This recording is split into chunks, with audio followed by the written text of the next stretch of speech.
A palavra do Senhor, uma vez liberada, ela não volta sem antes cumprir sua missão.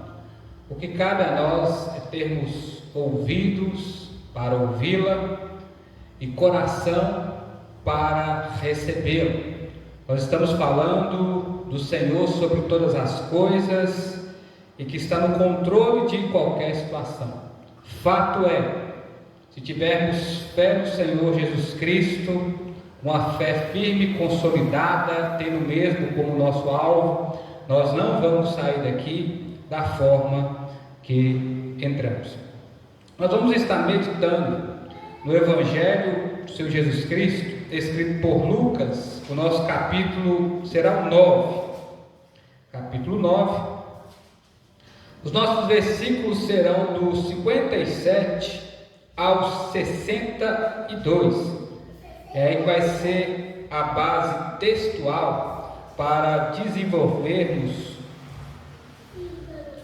toda a exposição do sermão nesta noite. O subtítulo aqui na minha Bíblia é a auto-renúncia. Não temos tempo para outras coisas.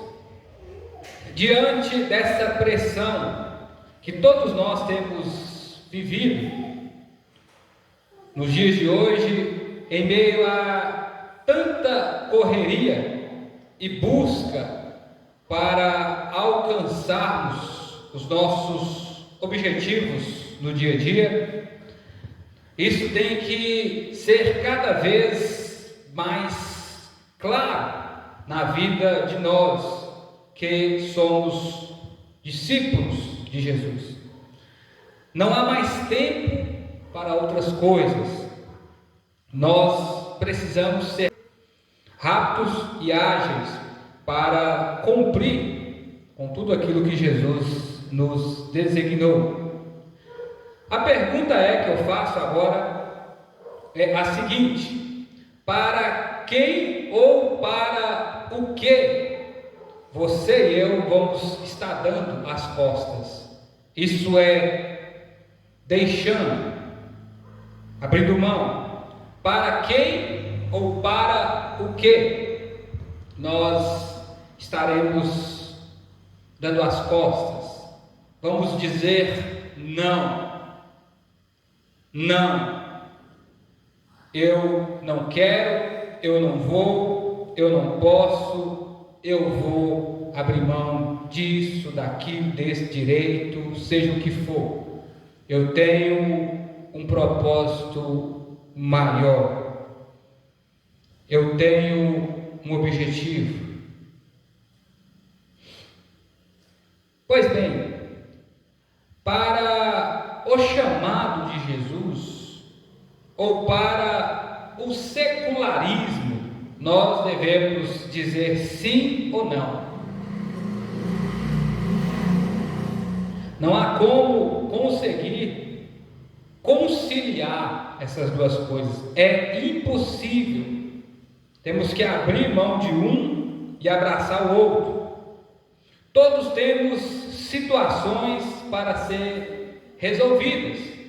Todos nós temos uma vida para ser acertada. Mas quando o Senhor Jesus passa por nós, quando a sua palavra chega até a mim e a você, nós somos desafiados. Nós somos desafiados a tomar uma decisão. E isso nos faz pensar o seguinte: quando esse momento vai chegar?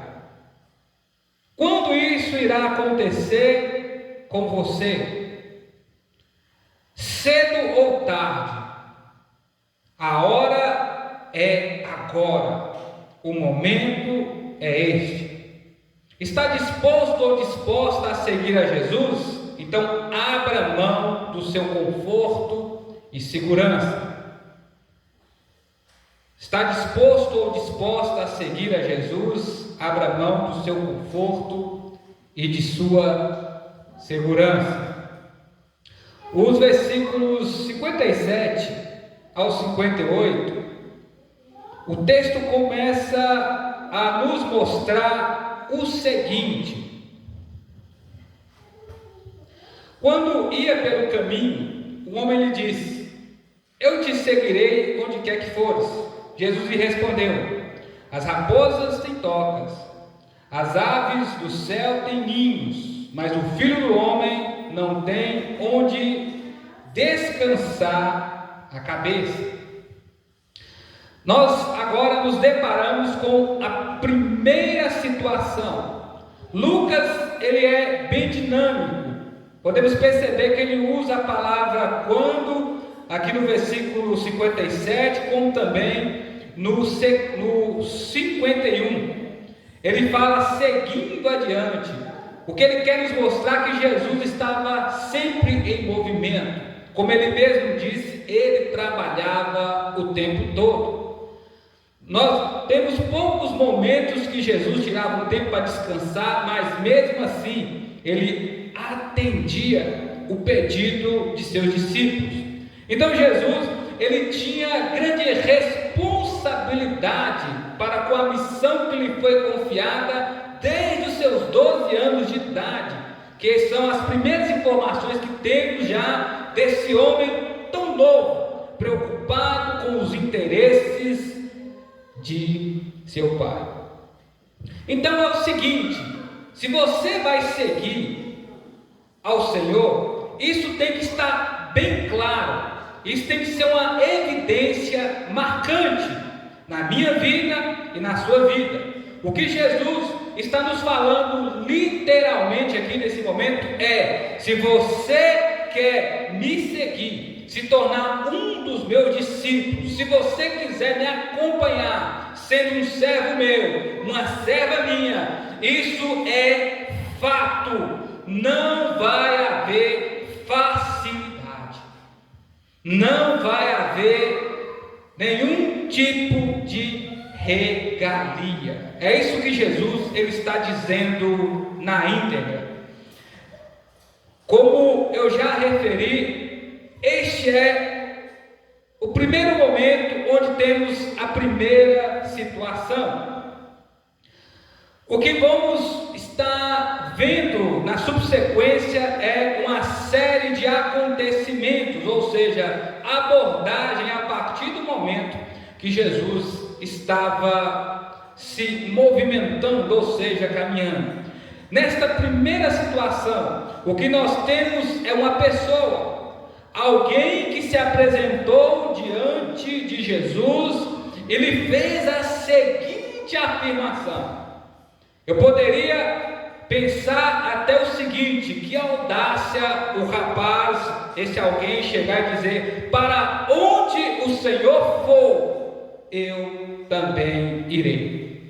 Eu me lembro de algo parecido quando Jesus, ele já havia falado, expressado a respeito de todo o sofrimento que ele enfrentaria, todo o escárnio e toda aquela situação que girava em torno da cruz do Calvário, quando um dos seus discípulos, e o seu nome era Pedro ou Cefas, que disse o seguinte: Senhor, não diga isso.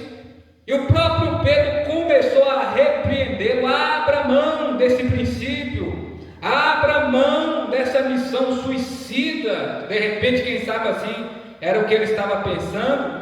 E aí Jesus começou a repreendê-lo. E isso nos mostra a necessidade que o Filho do Homem tinha de chegar até na cruz para que nós pudéssemos ser salvos.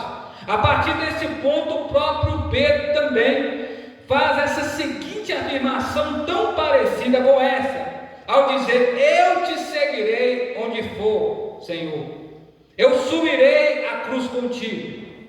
E na primeira oportunidade de fazer isso, Pedro é reprovado miseravelmente, negando aquilo que havia dito. Porque o que nós podemos entender é que essa situação era grande demais para Pedro resolver sozinho. Quem conseguiria fazer tal façanha seria o próprio Cristo. Então, assim, paralelando com isso, o que nós entendemos é que Jesus está falando: se você quiser me seguir, muitos problemas você estará enfrentando. Agora, diante do que está havendo, qual é o seu posicionamento diante desse desafio? Até onde você irá por Jesus? Até onde você é capaz de chegar por Ele? O que você é capaz de enfrentar por amor a Cristo? Já sabendo dessa realidade, já sabendo deste caminho que é estreito e que é apertado.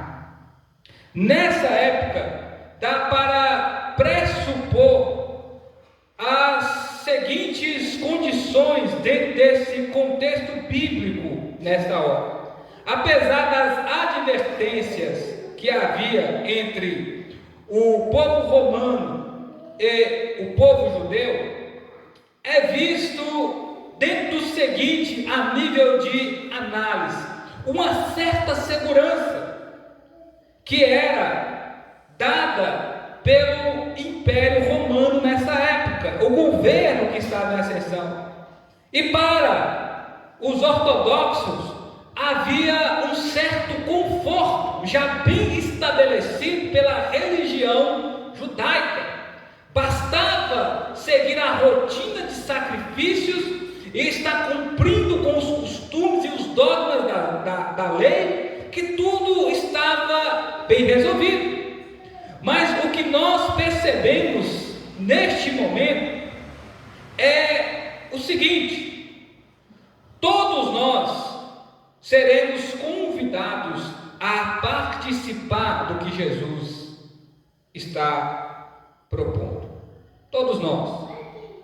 E nós devemos abrir mão de todo o conforto da religião. Nós devemos deixar toda a segurança que, de certa forma, até então, apesar de alguns problemas que têm surgido do nosso município, do nosso estado e do nosso país, nós estamos confortáveis e seguros.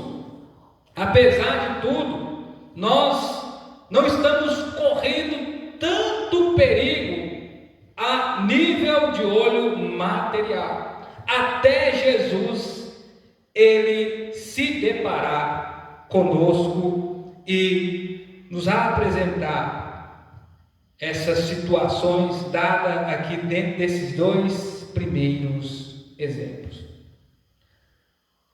Devemos pensar que estaremos literalmente sobre os cuidados de Cristo. Ele mesmo é quem nos protegerá. A sua graça é que vai nos sustentar e nos fortalecer. Ao declararmos que vamos estar seguindo Jesus, nós não vamos mais ter a segurança de uma toca, de um refúgio, de um lugar de habitação.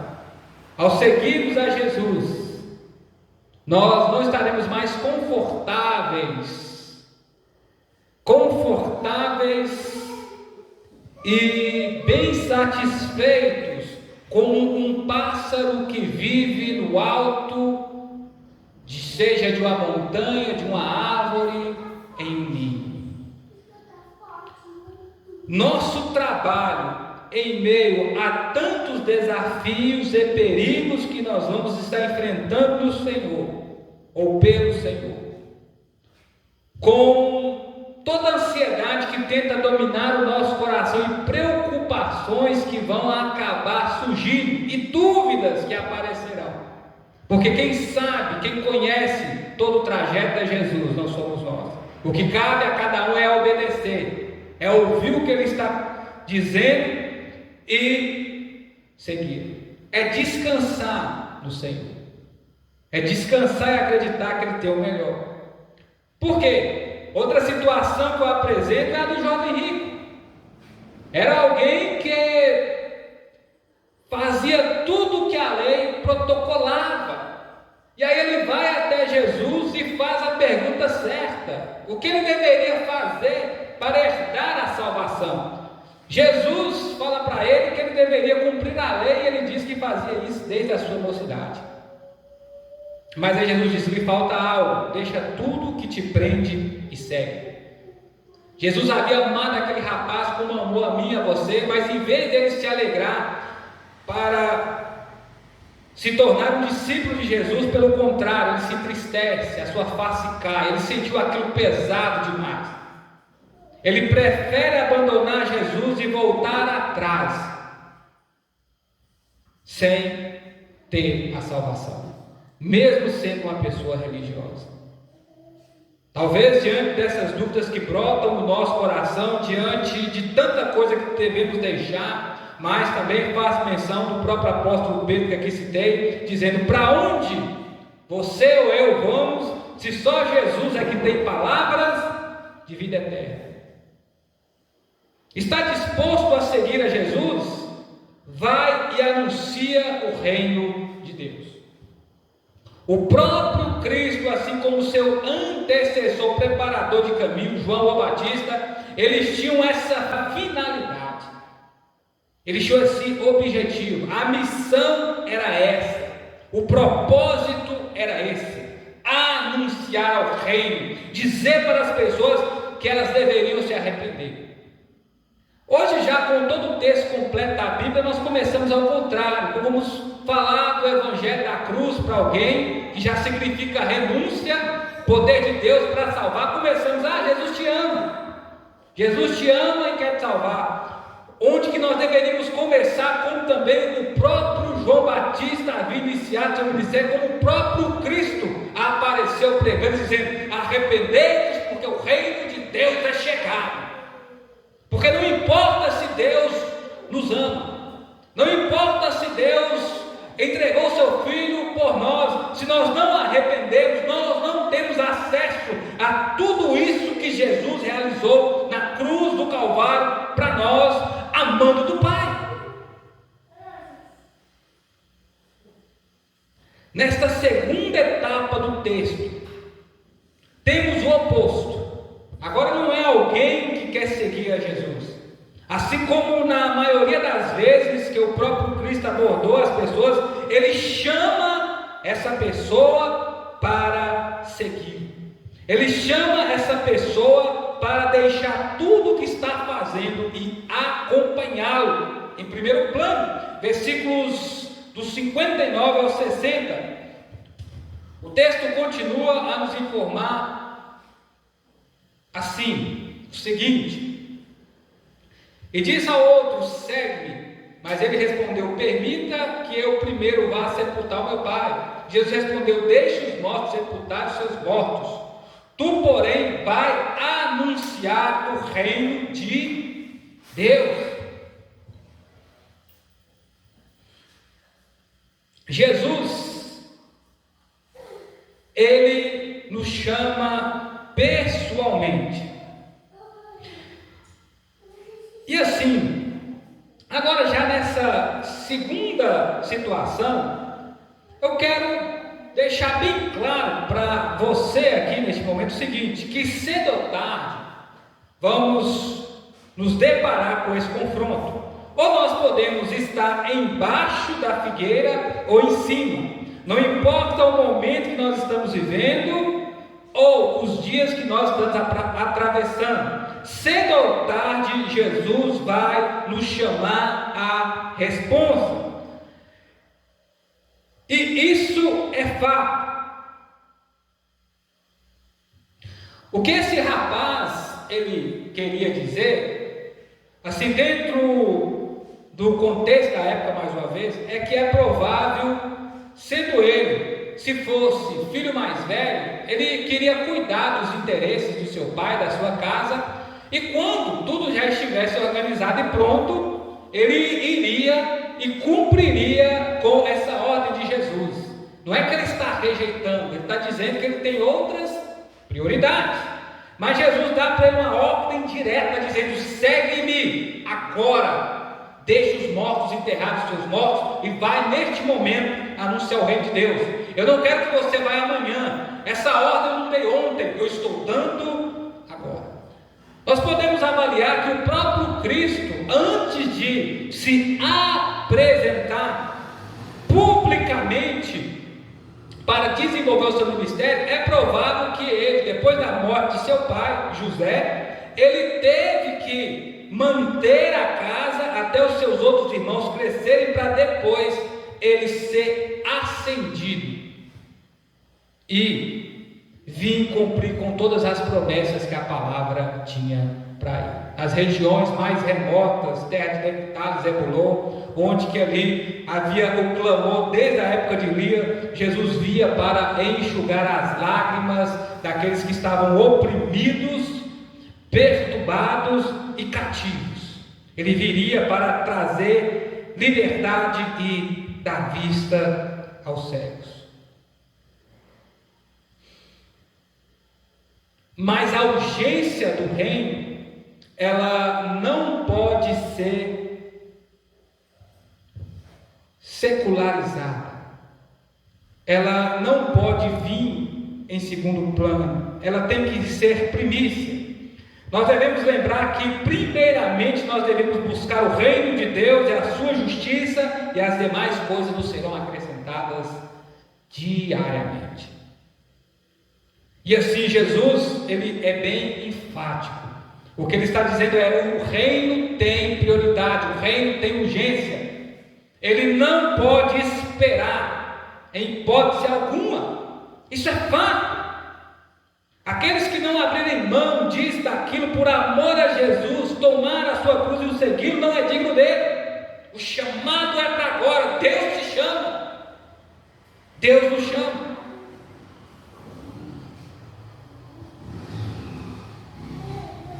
O próprio Cristo, ele era primeiramente responsável com as coisas do seu Pai, como aqui se tem desde os 12 anos de idade. Quando nós pregamos o reino de Deus e levamos a mensagem do Evangelho, nós estamos tendo acesso a outras pessoas para Jesus. Quando nós colocamos o reino em segunda instância, o que nós estamos declarando é que as pessoas que precisam ser salvas, ao ouvir a mensagem, se arrepender dos seus pecados, têm que esperar. Mas, diante de uma situação tão comprometedora, que é o valor de uma alma para Deus, que é o anúncio da verdade, que é o conhecimento daquilo que Deus fez, não dá para esperar. Jesus te confiou uma missão. Jesus nos confiou uma missão. Devemos levar o reino para outras pessoas, o reino de Deus, a mensagem da cruz, porque Cristo venceu. E Ele pode resgatar todos aqueles que até então não são salvos. Está disposto a seguir a Jesus? Põe a mão no arado e não olha para trás. Está disposto a seguir a Jesus? Coloca a mão no arado. Se colocou, não olha para trás. Trabalhe. O reino de Deus não falta serviço. O que tem faltado são ceifeiros.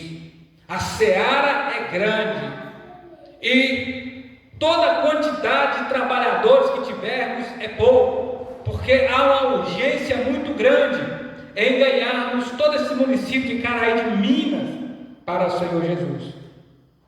E o maior instrumento que Ele quer usar somos nós, o seu povo. Versículos do 61 ao 62. E outro disse: Senhor, eu te seguirei, mas deixe-me primeiro despedir da minha família. Jesus, porém, respondeu: ninguém que põe mão no arado olha para trás é apto para o reino de Deus. O que esse rapaz ele está dizendo é: Senhor, eu vou cumprir com esse chamado. Senhor, eu não vou abrir mão dessa missão, mas primeiro deixa eu voltar lá atrás, deixa eu só despedir do meu povo, deixa eu dizer que eu vou, e aí eu volto, para nós irmos levar essa mensagem. Esse rapaz, ele está sendo assim abordado de uma maneira bem direta, é para ele não correr o perigo de, ao voltar atrás, ele não retornar para o ponto que Jesus havia chamado. Quem sabe alguma coisa poderia ganhar o seu coração no meio do caminho.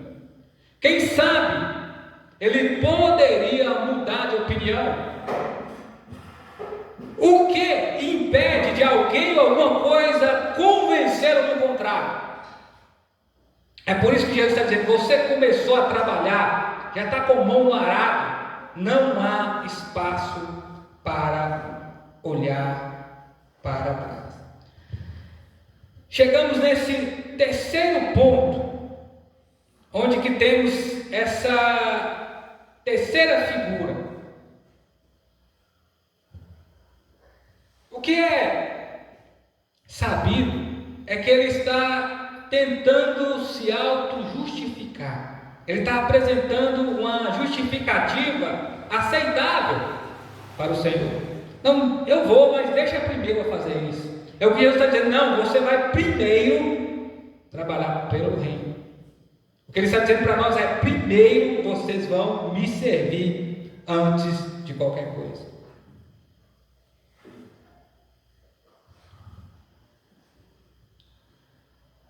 Nós não podemos trocar o reino para resolver situações paralelas.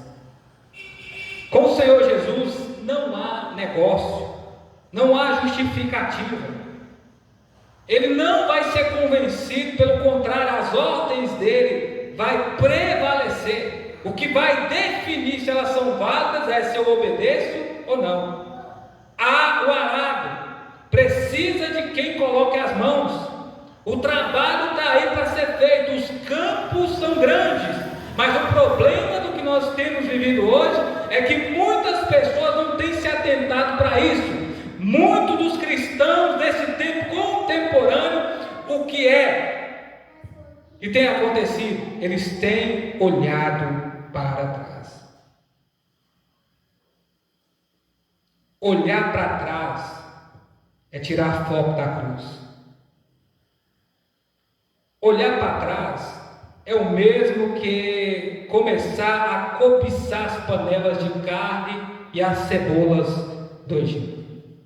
Olhar para trás é o mesmo que se deliciar com as campinas de Sodoma e Gomorra e se arrepender de ser retirado daquela cidade que seria destruída. Olhar para trás é o mesmo que vender ao Senhor Jesus por 30 moedas de prata. Olhar para trás é amar o mundo mais do que o céu. Olhar para trás é viver no mundo e não fazer missões. Olhar para trás é tirar o coração do Senhor e começar a colocar sentimentos no secularismo. Temos dois pontos aqui. O primeiro é: nós temos um chamado. Jesus, nesse terceiro ponto, ele disse o que aqui eu parafraseei. Ele falou: primeiro, vá e leve o reino. Ele falou: aquele que coloca a mão no arado não é apto para o reino de Deus. Se você e eu temos colocado a mão no arado e olhado para frente, e colocado o coração nessa missão, nessa seara, nesse trabalho, nós temos colocado todo o nosso ser sem reserva nos campos do Senhor. nós somos capazes de cumprir com aquilo que o Senhor nos confiou. Pedro, quando se converteu, ele foi capaz de cumprir com a sua missão, assim como os outros que Deus chamou para levar a tua palavra, para levar o seu reino, para apresentar o Evangelho para aqueles que não conheciam. Seja capaz de ir, seja capaz de falar, seja capaz de anunciar, pregue em tempo e fora de tempo, fale em todo tempo sobre Jesus. Jesus sofreu até chegar na cruz, consumando a sua missão. O próprio Cristo não teve vida fácil.